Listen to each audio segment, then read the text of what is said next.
कोल्हापुरात घडलेल्या 13 वर्षीय मुलीवरील अत्याचार प्रकरणानं संपूर्ण शहर हादरलंय। स्वतःच्या वडिलांकडून झालेल्या या अमानुष कृत्याविरोधात आता समाजातील विविध संघटनेनं रस्त्यावर उतरण्याचं आवाहन केलंय। महिलांवरील अत्याचाराच्या वाढत्या घटनांवर कठोर कारवाईची मागणी करत या संघटनांनी पोलीस प्रशासन आणि शासनाकडून त्वरित न्याय आणि दोषींना फाशीची शिक्षा देण्याची मागणी केली आहे। कोल्हापूर शहरात उमटलेल्या या निषेधाच्या पडसादामुळे नागरिकांमध्ये संतापाचं वातावरण निर्माण झालंय। कोल्हापूर जिल्ह्यामधील करवीर तालुक्यामध्ये जी काही घटना घडली, एका जन्मदात्या बापाने आपल्या मुलीवर बलात्कार केला, ही घटना अत्यंत निंदनीय आहे। खरं तर असे काही गुन्हे होतील अशासाठी कठोर शासन होणं गरजेचं आहे, जेणेकरून कोणत्याही नात्याला काळीमा फासताना पहिला विचार केला पाहिजे। तर ते कठोर शासन जाग्यावरती फाशी अशा पद्धतीने शासन व्हायला पाहिजे। माझी तर भूमिका आहे की आपल्या कोल्हापूर जिल्ह्यातल्या वकिलांनी त्याचं वकीलपत्र घेऊन ये आणि कोर्टानेही असे काही घटना असतील तर त्यांना जास्तीत जास्त शिक्षा व्हावी यासाठी कोर्टाने सुद्धा प्रयत्न करायला पाहिजे। काल कोपाडे येथे घडलेली जी घटना आहे ती खरं तर मन सुन्न करणारी, मन विषण्ण करणारी घटना आहे।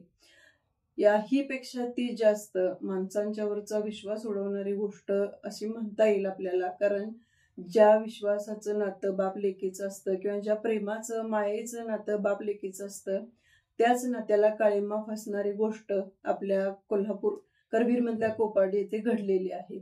खरं तर ह्या घटनेचा निषेध करावा तेवढा थोडाच आहे, पण त्याही पेक्षा जास्त आता अशी भीती वाटू लागलेली आहे की मुली बाहेर तर सुरक्षित नाहीतच, पण घरच्यांच्यावर सुद्धा कितपत विश्वास ठेवायचा हा विचार करण्याची आता वेळ आलेली आहे। आणि आपल्या व्हिडिओच्या माध्यमातून, आपल्या न्यूज चॅनलच्या माध्यमातून मी पोलिसांना अशी विनंती करत आहे की त्या नराधम बापाला खरं तर त्याची धिंड काढून लवकरात लवकर त्याला जितकी जास्त कठोर शिक्षा करता येईल तितकी जास्त कठोर शिक्षा केली पाहिजे, की जेणेकरून इतर कुणाचं अशा गोष्टी करण्यासाठी इतर कुठल्याही व्यक्तीचं धाडस होणार नाही किंवा तो धजावणार नाही।